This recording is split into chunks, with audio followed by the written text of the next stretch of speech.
Vous avez vu? Il est éteint. Je ne sais pas pour combien de temps d'ailleurs, mais journée sans portable. Et ce n'est pas Shabbat. Shabbat, c'est évident, journée sans portable. Essayons de réfléchir. Pourquoi a-t-on besoin de faire une journée sans portable et aujourd'hui? Qu'est-ce que celui-ci apporte et aussi, qu'est-ce qu'il représente véritablement pour nous? À toutes les époques, nous avons voulu communiquer. Communiquer, être capable de transmettre des informations en premier lieu, et puis aussi se dire des choses. Au fur et à mesure de l'histoire, les moyens de communication se sont développés de plus en plus, et technologie aidant, nous avons eu la possibilité de nous retrouver proches de ceux qui étaient loin, et ce de plus en plus rapidement, aussi bien physiquement, TGV, avions et autres, pas de télétransportation pour l'instant, et puis aussi le téléphone. Le 22 Asnières, c'est terminé, mais néanmoins, quelle génialité. Pouvoir à un moment contacter celui ou celle avec qui l'on a besoin ou envie de parler et pouvoir échanger immédiatement. La lettre est peut-être encore là, mais néanmoins, même celle-ci prend le système du email et dès le moment où elle est écrite, immédiatement, elle peut arriver chez son destinataire. Il y a ici quelque chose de passionnant et en même temps quelque chose qui n'est pas évident. Instantanéité entre mon désir de et la réalisation de celui-ci. J'ai envie de te parler, je te parle. Je veux te transmettre un message, je te le transmets. J'ai besoin qu'à ton tour tu me renvoies, eh bien tu me renvoies aussi ce message, cette information. Rapidité des informations soit, mais aussi peut-être difficulté à se poser et à réfléchir sur ce chemin qui va vers l'autre. Est-ce que véritablement j'ai envie de lui dire certaines choses, ce que je vais lui dire, pourquoi je vais le lui dire, et surtout quel impact cela risque d'avoir au niveau de la relation. Lorsque l'on écrit une lettre avec une plume, on prend le temps, on élabore, on peut lire, se relire, et surtout décider si oui ou non, nous allons la mettre à la boîte, si oui ou non, nous allons la remettre au cavalier qui allait à l'époque d'endroit en endroit pour la déposer. Aujourd'hui, j'ai envie, immédiatement je fais. Cette absence d'arrêt. Cette absence de réflexion amène malheureusement souvent à quelque chose qui peut générer des difficultés et surtout manque de réflexion sur l'intérêt de la parole que je vais envoyer à l'autre. Sur au fond, ai-je véritablement besoin de le lui dire? A-t-il véritablement besoin de l'entendre? Et surtout, avec après tous les systèmes qui sont autour, messagerie instantanée, SMS, une fois que c'est parti, et c'est là. Les paroles s'envolent, les écrits restent, et là en effet ce sont des écrits, ce sont des mots que l'on a écrits qui peut-être au moment où on les écrivait avaient du sens, ou alors étaient le fruit d'un moment quelconque, et en y réfléchissant 3 minutes après, on va se dire mais qu'ai-je écrit? Pourquoi l'ai-je écrit? Quel était véritablement l'intérêt?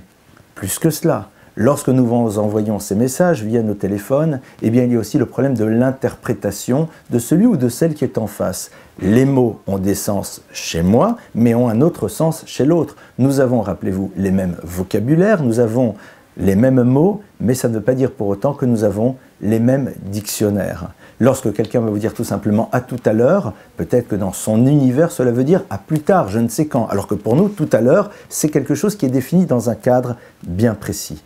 Et donc, nous avons aussi cet impératif aussi de répondre systématiquement, ou en tout cas c'est le cas de l'immense majorité d'entre nous, à celui qui vient tout simplement en intrusion dans notre vie. Et regardez cet objet. Cet objet est là, et imaginez que je sois en train de vous parler.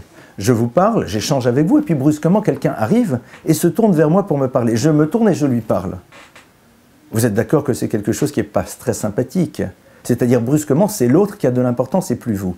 Or, ce qui est curieux, c'est que via le portable, n'importe qui peut brusquement s'introduire à l'intérieur d'une conversation et prendre la place de la personne qui est en face en lui disant juste « je suis désolé, excuse-moi, un instant, je reviens à toi ». Mais néanmoins, il y a ici gestion de priorité, surtout vis-à-vis de gens dont on ne sait pas véritablement pourquoi ils nous appellent parce que nous n'avons pas encore connaissance de leur message. Mais il y a cette forme de curiosité, d'appétit, de désir de savoir, mais peut-être que je vais louper quelque chose, peut-être qu'il faut que je le sache ici et maintenant, immédiatement. Or, c'est fort rare.